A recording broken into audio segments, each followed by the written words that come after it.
الحمد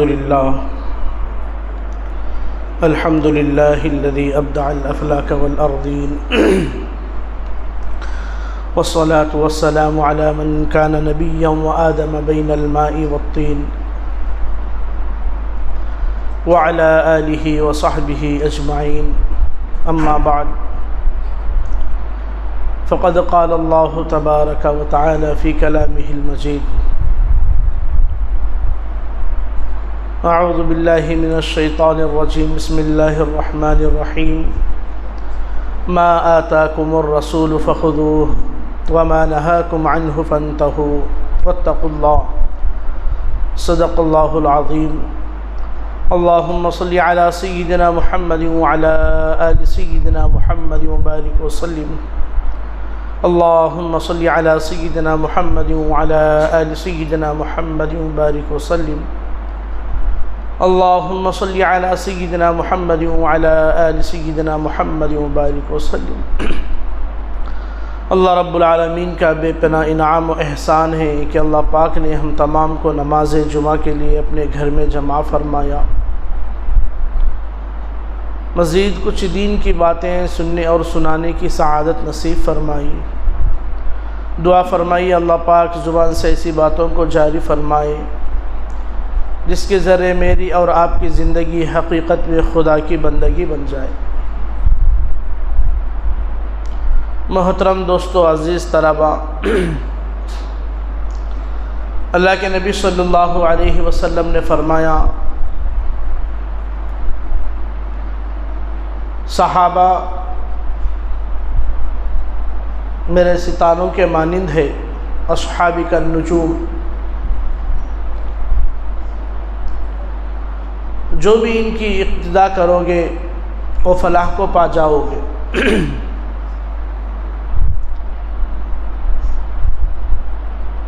صحابہ کرام رضی اللہ تعالیٰ عنہ کے دور کے اندر مسلمانوں کی تعداد، صحابہ کرام کی تعداد بہت کم تھی.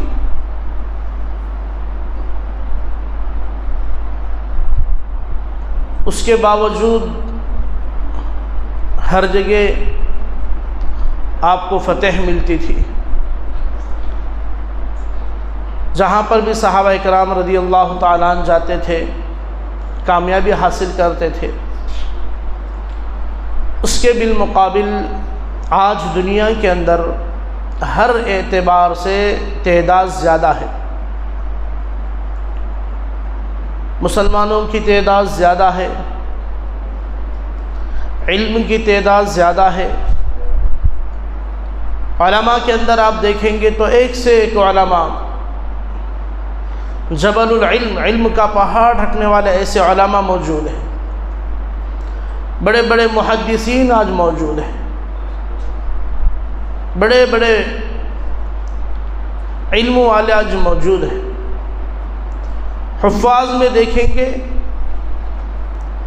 لاکھوں کی تعداد میں حفاظ اکرام ہیں، اور ایسے حفاظ اکرام ہیں جو بہترین انداز میں قرآن پاک پڑھنے والے ہیں. ایک سے ایک حفاظ اکرام ہیں. سالانہ مدارس سے لاکھوں کے علماء فارغ ہو رہے، لاکھوں کے حفاظ فارغ ہو رہے. پھر دنیاوی تعلیم کے اعتبار سے اگر دیکھیں گے بڑے بڑے پی ایچ ڈی حاصل کرے ہوئے علماء کرام ہیں. پھر دنیاوی تعلیم میں بھی بڑے بڑے لوگ ڈگریاں حاصل کیے ہوئے احباب ہیں، بڑے بڑے دانشور. مال کے اعتبار سے اگر صحابہ کے دور کے مقابلے میں دیکھیں گے بہت بڑے بڑے مالدار آج موجود. الغرض کسی بھی اعتبار سے اگر ہم دیکھیں گے مسلمانوں کی تعداد 2 ارب سے زائد ہے. اس کے باوجود آج مسلمان ہر جگہ پر کمزور نظر آ رہا ہے. اتنا علم ہونے کے بعد، اتنے حفاظ ہونے کے بعد، اتنے علماء ہونے کے بعد اتنی دولت رہنے کے باوجود بھی آج مسلمان ہر جگہ پریشان ہے۔ اس کی کیا وجہ ہو سکتی؟ جب ہم ہمارے اکابرین، بڑے بزرگان دین، اولیاء اللہ اور احادیث کا مطالعہ جب ہم کرتے ہیں، اولیاء اللہ کی تقاریر جب ہم سنتے ہیں، تو ہمیں معلوم ہوتا ہے کہ سارے کی ساری مشکلات ہمارے گناہوں کی وجہ سے ہے۔ جتنے بھی حالات جو آ رہے، جتنے بھی مشکلات جو آ رہے، سارے کے سارے ہمارے گناہوں کی وجہ سے، سارے کے سارے ہمارے اندر گناہ آج آ گئے، ہمارا کون سا بھی کام نہیں ہو رہا۔ آپ آزما کے دیکھو، جو انسان گناہ کرتا ہے، جو گناہ کا مرتکب ہے، ہمیشہ اس سے گناہ سرزد ہوتے رہتے ہیں۔ ایسے جگہ گناہ کرتا ہے جہاں اسے دیکھنے والا کوئی نہیں، بند کمرے میں گناہ کر رہا۔ ایسی جگہ وہ گناہ کر رہا ہے جہاں اسے کوئی دیکھنے نہیں، اس کے پاس مال ہے، دولت ہے، شہرت ہے، علم ہے، سب کچھ ہے، لیکن اس کے باوجود اس کا دل بے چین ہے، اس کے باوجود بے چین۔ کیوں؟ اس لیے کہ احادیث کے اندر ہے، جو بندہ جب گناہ کرتا ہے تو وہ بے چین ہو جاتا ہے، بے چین ہوتا، چاہے اس کے پاس کتنی بھی مال رہو، چاہے کتنی بھی اسے شہرت ملے، کتنی بھی عزت ملے، چاہے وہ کہیں پر بھی کیوں نہ رہنے والا ہو، جب انسان کی زندگی کے اندر گناہ آ جاتا ہے، لا محالہ اس کا دل بے چینی رہتا ہے، اسے سکون قرار آ ہی نہیں سکتا۔ اس لیے جب انسان کے اندر جب بھی گناہ کی جب عادت آ جاتی ہے، جو انسان گناہ کرتے رہتا ہے، چاہے اس کے پاس کتنا بھی بڑا بنگلہ کیوں نہ ہو، چاہے اس کے پاس ہزاروں ایکڑ کی زمین کا کیوں نہ ہو، چاہے وہ علاقے کا سرپنچ ہو، ایم ایل اے ہو، ایم پی ہو، کوئی بھی کیوں نہ ہو، اگر اس کی زندگی کے اندر گناہ ہے تو وہ سکون میں نہیں ہے، وہ پریشان، بالکل سکون میں نہیں۔ حضرت فضیل بن عیاض رحمۃ اللہ علیہ کی زندگی کے اندر ایک واقعہ لکھا ہے، خود آپ بیان فرماتے ہیں، جب بھی کوئی ایسا خدا کا حکم جو مجھ سے چھوٹ جاتا ہے تو میں محسوس کرتا ہوں کہ سارے کے سارے لوگ میرے نافرمانی کرتے ہیں۔ بہت بڑے اللہ والے خود اپنا بیان فرماتے، جب بھی کوئی خدا کا حکم مجھ سے چھوٹ جاتا ہے، یا تو میری بیوی میری نافرمان بنتی، یا اولاد نافرمان بنتے ہیں، یا ہمارے سے جو ماتحت رہنے والے جو نوکری وغیرہ کرتے ہیں وہ لوگ نافرمان بنتے ہیں، حتیٰ کہ اس طرح بھی ہوتا ہے ان کی جو سواریاں رہتی تھی سواریاں نافرمان بن جاتی ہیں۔ اس لیے جب ہم گناہ کرتے ہیں، گناہ کرنے کے باوجود جب ہم گناہ کرتے ہیں تو ہمیں چین اور سکون بالکل نہیں مل سکتا۔ گناہ کرنے کے بعد خود کی کیفیت کے اندر بے چینی رہتی ہے، خود بے سکون ہو جاتے ہیں، اور خود تو خود ان کے ماتحت رہنے والے بھی ان کے نافرمان بنتے ہیں۔ بعض دفعہ گھرانے کے اندر لڑائی جھگڑے جو شروع ہوتے ہیں یہ گناہوں کی نحوست کی وجہ سے ہی ہوتے ہیں۔ بعض دفعہ اولاد نافرمان بن جاتے ہیں، بعض دفعہ کسی نہ کسی دوستانے کے اندر ماحول خراب ہوتا ہے۔ اس سارے کے سارے وجوہات صرف اور صرف ہمارے گناہوں کی وجہ سے ہے۔ طلبہ کرام قرآن پاک پڑھتے ہیں، قرآن و عظیم کتاب ہے جس کو اللہ رب العالمین نے حضرت جبرائیل امین علیہ السلام کے ذریعے ہم تمام کے آقا محمد الرسول اللہ صلی اللہ علیہ وسلم پر نازل فرمایا ہے۔ قرآن پاک کتاب ہے، لا یمسہ الا المطہرون، قرآن کو بغیر پاکی کے ہرگز چھونا نہیں ہے، اتنی پاک کتاب ہے۔ یہ پاک کتاب بھی اللہ پاک انہی کو عطا فرماتے ہیں جو پاک رہتے ہیں۔ بہت دفعہ ایسا ہوتا رہتا، مدارس کے طلبہ یاد کرتے یاد نہیں ہوتا، بعضوں کو یاد ہو جاتا لیکن وہ باقی نہیں رہتا، نسیان کی بیماری آ جاتی ہے، بہت جلد بھول جاتے ہیں۔ اس کی واحد وجہ یہ ہے کہ ہماری زندگی کے اندر کہیں نہ کہیں گناہ ہے۔ جب ہم سے گناہ سرزد ہوتے ہیں تو وہ قلب کے اندر جہاں پہ پاک کتاب سمانا ہے، جب گناہ آ جائیں گی تو دو جگہ، ایک جگہ نور اور گناہ نہیں ہو سکتا۔ اسی طرح جو بھی ہم سے گناہ جہاں کہیں بھی ہو رہا ہے، اس سے ہم یہ اندازہ لگا سکتے ہیں جب بھی کوئی پریشانی ہم سے آ رہی ہے، جب بھی کوئی مصیبت آ رہی ہے، جب بھی کچھ کام ہمارے اٹکے ہوئے ہیں، اس کا واحد نتیجہ یہ ہے کہ ہم سے کہیں نہ کہیں گناہ ہو رہے ہیں، تبھی تو ہماری زندگی بے چین ہے۔ صحابہ کرام رضی اللہ تعالیٰ عنہ کی زندگی تھی، روکھی سوکھی روٹی کھاتے تھے، مزے کی زندگی گزارتی تھی، طاقت بلا کی تھی، کسی سے بھی اگر لگ جاتے تو جیت کر نکلتے تھے، کسی کا خوف دل کے اندر ذرہ برابر نہیں رہتا تھا۔ کیوں؟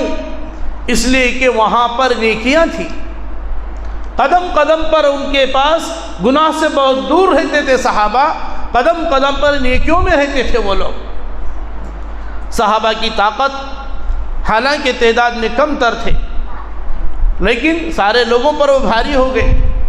صحابہ کے پاس مال و دولت بہت کم تھا، کتنے ایسے صحابہ تھے جن کے گھرانے کے اندر بعض دفعہ چولہا بھی نہیں سلگتا تھا، کتنے ایسے صحابہ تھے 3 وقت کبھی پیٹ بھر کر کھانا نہیں کھائے، اس کے باوجود بہت سکون کی ان کی زندگی گزری، ساری دنیا والوں کے لیے وہ مثال بن گئے۔ آج بھی تاریخ کے اندر ہر ایک صحابہ کو یاد کرتے ہیں، ان کی طاقت کے سامنے کسی کی طاقت کچھ نہیں کام کرتی۔ کیوں؟ اسی لیے دشت تو دشت دریا بھی نہ چھوڑا ہم نے، بحر ظلمات میں دوڑا دیے گھوڑے ہم نے۔ یہ ساری کی ساری جو چیز تھی وہ ایمان کی طاقت تھی، نیکیوں کی طاقت تھی۔ صحابہ کی زندگی کے اندر نیکیاں تھیں، صحابہ کی زندگی کے اندر نیکیوں کی وجہ سے اللہ پاک نے صحابہ کو وہ طاقت و قوت عطا فرمایا تھا۔ آج ہمارے اندر اتنے گناہ ہیں، دور سے غیر تو غیر، خود گھر کے لوگ نافرمان بن گئے دوستو۔ حالانکہ حدیثوں کے اندر اگر ہم دیکھیں گے اس کے تذکرے بار بار ہم کو ملتے ہیں۔ ایک کتاب کے اندر واقعہ لکھا ہے، ایک صحابی یا کوئی ایک بزرگ ایک جگہ پہ سوئے ہوئے تھے، آپ نے دیکھا اونٹ وہاں پر بار بار بلک رہا ہے، پریشان ہو رہا، بے چین ہو جا رہا۔ معلوم کرنے پر معلوم ہوا جو انسان وہاں پر سویا ہوا ہے اس شخص نے عشاء کی نماز نہیں پڑھی تھی اور اس کی نحوست کی وجہ سے اونٹ برداشت نہیں کر رہا تھا۔ اور آج ہم لوگ اتنے گناہ کیے جو حالتیں ہم پہ آ رہی ہم سمجھ رہے نہیں، یہ ہماری گناہوں کی وجہ سے ہو رہے دوستو۔ اگر ہم زندگی کے اندر نمازوں کا جائزہ اگر ہم لے لیں گے، ہم مسلمان بالکل دوستو کوئی ایسی نماز ہمارے لیے قابل قبول نہیں ہے ہم جس کے اوپر رشک کر سکیں کہ یہ نماز میری اللہ کے پاس قبول ہو گئی، نہیں ہے۔ تو صحابہ کرام رضی اللہ تعالیٰ عنہ اجمعین تھے، نماز پڑھتے تھے۔ حضرت عمر فاروق رضی اللہ تعالیٰ عنہ کے متعلق لکھا ہوا ہے، آپ فجر کی نماز پڑھ رہے تھے، وقت کے امیر المومنین ہیں، نماز پڑھتے پڑھتے هل اتاک حدیث الغاشیہ آیتیں پڑھ رہی ہیں، اور ایک جگہ ہے سورہ یوسف کی آیتیں پڑھ رہے ہیں، کچھ آیتوں کا تذکرہ نکلتا ہے۔ حضرت عمر فاروق رضی اللہ تعالیٰ عنہ اتنا رو رہے تھے، دور دور تک ہچکیوں کی آواز آ رہی تھی۔ وقت کے خلیفہ امیر المومنین جب نماز پڑھ رہے، خدا کا خوف ایسا طاری ہے کہ آپ کو نمازوں میں ہچکیاں لے لے کے آپ نماز میں رو رہے۔ اور دوستو آج ہم لوگ نماز پڑھانے والوں کے اندر توجہ نہیں، پڑھنے والوں کے اندر توجہ نہیں۔ کبھی امام نماز پڑھتے پڑھتے 4 رکعت کی نماز 3 رکعت بھی اگر امام پڑھا دے، پیچھے سے کوئی لقمہ دینے والا بھی نہیں آج۔ اتنے لوگوں کی جو سو بے توجہ آج نماز میں بڑھ گئی۔ تراویح کا مسئلہ آتا، تراویح کے اندر ہمارے لیے جو کوئی توجہ نہیں، تو سب اس لیے کہ آج ہمارے اندر دنیا کی حقیقت، دنیا کی محبت ہمارے دلوں کے اندر سما گئی۔ آج ہم نے خدا کے خوف ہمارے دلوں سے ہم نے نکال دیا، گناہ کو آج ہم نے گناہ ہی سمجھا نہیں دوستو۔ اس لیے یہ دور اپنے آپ کو گناہوں سے بچنے کا ہے دوستو، اپنے آپ ہم گناہوں سے بچے۔ ہر انسان کو آج یہ سوچنا ہے میں میری زندگی کو بدلوں گا، دوسرا بدلے یا نہ بدلے۔ آج ہر ایک کو یہ ہو گیا فلاں بدلنا، فلاں بدلنا، فلاں بدلنا، سب سدھر جاتا۔ بعض دفعے کچھ لوگ بیٹھ کے ایسا مشورہ بھی کرتے ہیں، نہیں فلاں ہے نا وہاں سدھرنا بولے تو وہ گاؤں تینوں بدل گئے تو بس گاؤں سدھر جاتا، اس طرح کہتے ہم لوگ۔ کئی جگہ ہم نے سنا ہے نا، ہمارا بشکندہ سدھرو، مطلب گاؤں کے چاروں سدھر جانا ہے، تینوں سدھر جانا، پورا بدل جاتا۔ ہم بولتے نہیں دوستو، آج ضرورت ہے ہم تمام کو اپنے آپ کو سدھارنے کی ضرورت ہے۔ ایک وقت ایک بادشاہ سارے گاؤں والوں سے کہہ دیا، بادشاہ ہے وہ کچھ بھی حکم دے سکتا ہو، ہے نا۔ پہلے کے بادشاہ سمجھ میں آیا کچھ بھی حکم دے دیتے، کچھ بھی کرتے رہتے وہ لوگ، اور آج کے بادشاہ، آج کے وزیر اعظم ہیں، وہ بھی کچھ بھی حکم دے دے رہے۔ آج کرونا کا دور تھا، کرونا کے دور کے اندر حکم دے دیے تھے تالیاں بجانا، گھنٹی بجانا، برتن بجانا، اور سارے کے سارے لوگ ان کی بات کو صحیح مان لیے، بجانا شروع کر دیے۔ اور اب حکم دے دیے 22 تاریخ کو ہر گھر کے اندر چراغ جلنا، اور ہمارے مسلمان بھولے بھالے، اتنے بھولے بھالے ہیں، وہ لوگوں کو معلوم نہیں سے جلانا کیا۔ مول صاحب پوچھ رہے بھائی وہ مسجد کی جگہ مندر بنے گئی، مندر کی افتتاح ہے، وہ مندر کی جگہ، وہ سیاست سے اس کا کوئی تعلق نہیں ہے، لیکن وہ لوگ ساری کی ساری چیز کو اپنی اپنی عبادتوں کو سیاست کے اندر جوڑ دیے۔ اس وقت ہمارے بڑے گجرات کے بہت بڑے اللہ والے حضرت مولانا قاری اجمیری، قاری عبدالرشید اجمیری دامن برکاتہم کا ایک ویڈیو کلپ آیا، انہوں نے صاف اعلان کیا ایسے رسومات کو ہم سب کو مسلمانوں کو بچنا چاہیے، ہم کو یہ نہیں کرنا چاہیے۔ تو الغرض ایک بادشاہ کے دل کے اندر ایسے ہی خیال آیا، سارے گاؤں والوں کو کہہ دیا کہ سب کے سب لوگ آؤ، فلان جگہ یہ ہاؤس بنا دیا گیا، ہاؤس کے اندر پورے لوگ اپنا اپنا دودھ لا کے ڈال دینا۔ مطلب ہر ایک کے گھرانے کے اندر بھینس وغیرہ رہتے تھے، وہاں پر دودھ بہت مشہور تھا اس گاؤں کے اندر۔ پورے گاؤں والے اپنے اپنے گایوں کا، بھینسوں کا دودھ لے کر وہاں پر ڈالنے کے لیے کہہ دیا گیا۔ رات کا وقت تھا، سارے کے سارے گاؤں والے کیا کرے، سب کے سب گئے، جب دودھ ڈال دیا اس کے اندر، جب صبح کو دیکھا گیا پورا کا پورا ہاؤس پانی سے بالکل دھل ہی نہیں۔ جب اس کی تحقیق کی گئی، معلوم کیا گیا، تو ہر ایک نے یہی سوچا اس وقت، پورے لوگ دودھ ڈال دیتے، میں اکیلا 1 لیٹر پانی ڈال دیا تو کیا ہوتا، جبکہ سارے کے سارے لوگوں نے دودھ ڈال رہے، صرف میں اکیلا نہیں ڈال رہا ہوں۔ یہ سوچ ہر ایک کی سوچ یہی تھی، ہر انسان یہی سوچا سب تو دودھ ڈالنے والے ہیں، صرف میں ایک پانی ڈالے تو کیا ہوگا۔ اس طرح ہر ایک کی سوچ یہاں تک پہنچی کہ اس ہاؤس کے اندر ایک بھی دودھ کا خطرہ نہیں، سارا کا سارا پانی ہی ہے۔ میرے دوستو، آج ہمارے معاشرے کا بالکل یہی حال ہو گیا ہے۔ آج ہم لوگ یہی سوچتے سب نیکیاں کر رہے نا، میں اکلا نہیں کر رہے تو کیا ہوا، سب کر رہے نا میں نہیں کرے تو کیا ہوا۔ دوستو، یہی آج ہمارے سارے معاشرے کا حال ہو گیا ہے۔ اس لیے ہم تمام کو چاہیے ہم اللہ کے سامنے خوب استغفار توبہ کرتے ہوئے جو بھی ہماری بچی کچی زندگی ہے، ہماری اس زندگی کو نیک کام کرنے میں ہم صرف کریں۔ دوست، ہم ہماری زندگی کو بدلیں۔ دنیا کے اندر آپ دیکھ رہے ہیں جانور بھی پل رہے، انسان بھی پل رہے، لیکن اللہ پاک سب میں اشرف المخلوقات حضرت انسان کو بنایا ہے، اور اس کے اندر ہم کو امت محمدیہ صلی اللہ علیہ وسلم کے اندر پیدا کیا گیا۔ اللہ پاک نے فرمایا سارے لوگوں کے لیے دنیا قید جنت ہے، الدنیا سجن المومن و جنت الکافر، سارے مسلمانوں کے لیے دنیا قید خانہ ہے، سارے مسلمانوں کے لیے، اور جتنے بھی کافر ہیں، جتنے بھی غیر ایمان والے ہیں، ان کے لیے تو دنیا جنت ہے۔ یہ دنیا ہمارے لیے قید خانہ ہے دوستو۔ ہماری دنیا، حقیقی دنیا، اللہ پاک کل قیامت کے دن دیں گے۔ اللہ پاک کل قیامت کے دیں گے۔ پارے 18 سورۃ المومنون کے اندر اللہ پاک قد افلح المؤمنون الذین هم فی صلاتهم خاشعون والذین هم عن اللغو معرضون والذین هم للزکاة فاعلون والذین هم لفروجهم حافظون۔ اس ساری کی ساری آیتوں کے اندر اللہ پاک 7 چیزوں کا مسلمانوں سے اللہ نے وعدہ لیا، 7 چیزوں کا۔ فرمایا کامیاب ہے وہ لوگ، وہ مسلمان جنہوں نے اپنی نماز کو درست کر لیا، اپنی نماز کو اچھی بنا لیے۔ جو اپنی نماز کو اچھی بنائے وہ لوگ کامیاب ہے۔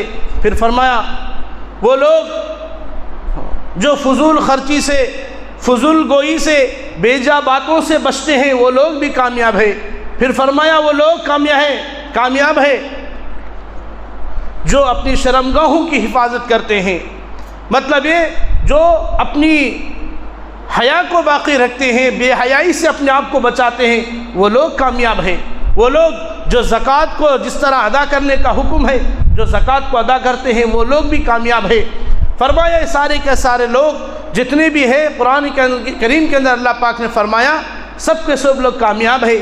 اگر ان کے اندر یہ اوصاف اگر آ جائیں گے، فرمایا ایسے لوگوں کو جنت الفردوس ملے گی۔ کیا ملے گی؟ جنت الفردوس۔ کیا ہے یہ جنت الفردوس؟ جنت الفردوس اللہ پاک جنتوں کے درجات الگ الگ بنائے ہیں۔ جنت الفردوس کی ایک عجیب قسم کی جنت ہے۔ جنت الفردوس اللہ پاک کل قیامت کے دن سارے کے سارے لوگوں کو جب جمع کریں گے، سارے لوگوں کو اللہ اپنا دیدار کرائیں گے۔ اس وقت جب دیدار کرائیں گے اللہ پاک، عام جنتیوں کو صرف جمعہ کو اللہ پاک کا دیدار ہوگا، لیکن جنت الفردوس کے اندر جو لوگ رہیں گے ان کو اللہ پاک روزانہ صبح بھی دیدار کرائیں گے، اللہ پاک شام کو بھی انہیں دیدار کرائیں گے۔ یوں جنت الفردوس، صبح بھی دیدار ہوگا، شام میں بھی دیدار ہوگا۔ اللہ پاک وہ جنت الفردوس انہیں عطا فرمائیں گے۔ اور وہ ایسی جنت ہوگی کل جب سارے کے سارے لوگ اکٹھا ہو جائیں گے، اللہ پاک اس جنت کے اندر سارے لوگوں سے پوچھیں گے میرے بندو کیا آپ مجھ سے راضی ہو؟ اس وقت سارے کے سارے بندے کہیں گے اللہ پاک ہم راضی ہیں، ہم راضی ہیں۔ پھر سارے کے سارے بندے اللہ پاک سے کہیں گے اللہ پاک آپ کی کتنی بڑی شان ہے، آپ کتنی بڑی عظمت والے ہیں۔ ہاں اللہ ہم دنیا میں تھے، آپ کی شان کو ہم نہیں سمجھ سکے۔ اللہ ہماری ایک دلی خواہش ہے، آپ اتنے بڑے شان والے، ہم دنیا میں آپ کی جیسی عبادتیں کرنا تھا اللہ ہم نہیں کر سکے۔ اللہ ایک موقع ایسا دے دیجیے اللہ، ہمارا جی چاہتا ہے، ہمارا دل چاہتا ہے کہ ہم آپ کو ایک سجدہ کریں گے۔ اس وقت اللہ پاک سارے بندوں سے کہیں گے نہیں نہیں بندو، سجدہ کرنا تو وہ دنیا کے اندر تھا، اب تو صرف جزا ہی جزا ہے۔ ہاں کلو واشربو، کھاؤ پیو، یہاں پر مزے لو، جنت کے وہ قسمیں، اور جنت کے اندر اللہ پاک ایسے ایسے قسمیں رکھیں گے، اللہ پاک لمحے کے اندر اس کے مزے بلندتے رہیں گے۔ ایک سیب کھا رہے، سیب کھانے کے بعد اس کا مزہ الگ، پھر اور کھا رہے اور الگ مزہ ہو۔ اس سیب کے اندر انسان جو فرمائش کرے گا وہ چیز وہاں پر ملے گی، نہ وہاں پیخانہ آئے گا، نہ پیشاب آئے گا، وہاں کوئی بدبو کی چیز ہی نہیں رہے گی۔ اللہ پاک ایسی چیزیں عطا کریں گے، اور وہ کیسی چیزیں ہیں؟ خالدین فیہا ابدا، تھوڑے دن کے لیے نہیں ہے وہ، جس طرح ہم دنیا میں آئے تھوڑے دن رہے پھر یہاں سے ہم کو جانا نہیں، ہمیشہ ہمیشہ اللہ پاک وہ چیزیں عطا کریں گے۔ کن کو عطا کریں گے؟ ان لوگوں کو عطا کریں گے جو دنیا کے اندر رہتے ہوئے اللہ کی فرما برداری کس نے کی ہے، اللہ پاک ان کو عطا فرمائیں گے۔ جو انسان دنیا میں رہتے ہوئے اللہ کے سامنے مانگا ہے، ایسے لوگوں کو اللہ پاک عطا کریں گے۔ کتنے ایسے احباب ہیں جب ان سے گناہ سرزد ہو جاتا ہے، وہ گناہ کرتے کرتے اپنے دل کو جو اللہ سے نا امید ہو جاتے، وہ لوگ اتنے نا امید ہوتے پھر ان کی زندگی لگاتار گناہوں میں ہی گزرتے رہتے۔ کتنے ایسے احباب ہیں ہمیشہ زندگی گناہوں میں گزرتے رہتے، اور گناہ کرتے کرتے کرتے ان کا دل اتنا سیاہ ہو جاتا انہیں کوئی نیک بات سننا ان کا دل ہی گوارا نہیں کرتا۔ گناہ کرتے کرتے ان کا دل اتنا سیاہ ہو جاتا، ان کا دل نماز نہیں پڑھنا چاہتا، اللہ کے سامنے ہاتھ اٹھا کر ان کا دل رونے کے لیے دل گوارا ہی نہیں کرتا۔ کیوں؟ یہ گناہوں کی نحوست کی وجہ سے ہوتا ہے۔ لیکن میرے دوستو، کتنے بھی گناہ ہو جائے، اللہ پاک و غفور الرحیم ہے۔ ہم اللہ پاک کے پاس جب بھی ہم مانگتے ہیں، اللہ پاک ہماری دعاؤں کو اللہ پاک ضرور قبول کرتا ہے۔ بنی اسرائیل کے اندر کا ایک مشہور واقعہ ہے، ایک بستی کے اندر ایک نوجوان تھا، بڑا گنہگار تھا، ساری زندگی اس کی گناہوں میں گزری، اتنا خطرناک گناہ گار تھا، سارے کے سارے بستی کے لوگ اس سے پریشان ہو گئے تھے۔ لوگوں کو خوف ہو گیا کہیں اس کے گناہوں کی وجہ سے ہمارے گاؤں کے اندر عذاب نہ آ جائے۔ سارے کے سارے لوگوں نے اسے بلایا، سمجھایا، سمجھانے کے بعد سارے لوگوں کے سامنے اس نے وعدہ کیا، آئندہ میں گناہ نہیں کروں گا۔ سارے کے سارے گاؤں کے احباب اسے وارننگ دے دیے، آئندہ اگر تو گناہ کرے گا تو تیرے ساتھ اچھا نہیں ہوگا۔ کچھ دنوں کے بعد پھر اس نے گناہ کرنا شروع کیا، سارے کے سارے بستی والے لوگ اسے خوب مارا، مار مار کر اسے گاؤں سے شہر بدر کر دیا، گاؤں کے باہر کر دیا۔ گاؤں کے باہر جنگل کے اندر جو راستہ نکلتا، ایک جنگل کے اندر جا کر وہ بیٹھ گیا، وہیں پر قیام کرنے لگا۔ دیکھا کہ اسی حالت میں اس کی طبیعت خراب ہو گئی، خوب بخار آنے لگی، اتنی بخار آ گئی کہ موت کے قریب آ گیا۔ وہ مرنے سے پہلے ہر طرف آگے پیچھے ہر طرف دیکھ رہا تھا، کوئی اسے نظر نہیں آ رہا تھا۔ اس وقت وہ آسمان کی طرف ہاتھ اٹھایا، ہاتھ اٹھا کر کہنے لگا، اے اللہ، میں کتنا ذلیل انسان، کتنا گنہگار انسان ہوں۔ میں نے دنیا میں تھا، میں محلے میں رہتا تھا، گاؤں میں رہتا تھا، ایک انسان بھی مجھے وہاں پر رہنا برداشت نہیں کیا۔ اللہ، حقیقتاً میں بڑا گنہگار ہوں، میں اس قابل بالکل نہیں ہوں کہ آپ کے سامنے اللہ میں توبہ کر سکوں، لیکن اللہ، جتنے میرے گناہ ہیں، میرے گناہوں سے زیادہ آپ کی توبہ ہے۔ اللہ تو بڑا غفور الرحیم ہے، تو اگر میری توبہ اس وقت قبول نہیں کرے گا تو کون اللہ میری توبہ قبول کرے گا؟ یعنی اتنے درد بھرے الفاظ کے اندر اس نے اللہ کو منایا کہ اللہ کو رحم آ گیا۔ پھر اچانک موت آ گئی اور اللہ کے سامنے توبہ کرتے کرتے اس کا انتقال ہو گیا۔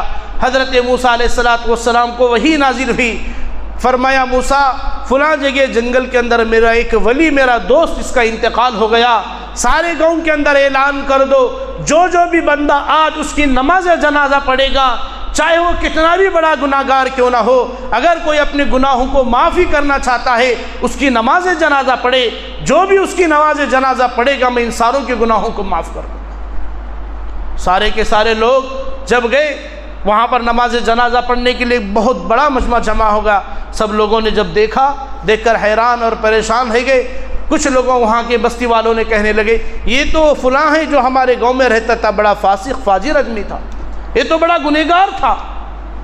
موسیٰ علیہ السلام پریشان ہو گئے، اللہ سے کلام کی تو اللہ نے فرمایا، موسیٰ، یہ میرا وہ خاص بندہ ہے جس نے میرے جوش کو، میرے رحمت کو للکارا، میں نے اسے معاف کر دیا اور اسے میرا دوست بنا دیا۔ الغرض دوستو، یہ واقعہ سنانے کا مقصد یہ ہے، انسان چاہے کتنا بھی گناہگار کیوں نہ ہو، انسان کتنے بھی گناہ کرتا ہو، لیکن وہ صدق دل کے ساتھ اگر دل کے اندر سچی پکی اگر عزم لے کر وہ اللہ کے سامنے توبہ کرتا ہے، اللہ، آج تک میری جو زندگی تھی میں آئندہ اللہ میں ایسا کام نہیں کروں گا، اللہ آپ مجھے معاف فرمائیے۔ اگر انسان اس گناہ کو چھوڑنے کی پکی نیت کے ساتھ اللہ کے سامنے جب توبہ کرتا ہے تو اللہ پاک ضرور اس کو اللہ معاف کرتے ہیں دوستو۔ اس لیے زندگی کے لمحات کو قیمتی سمجھے۔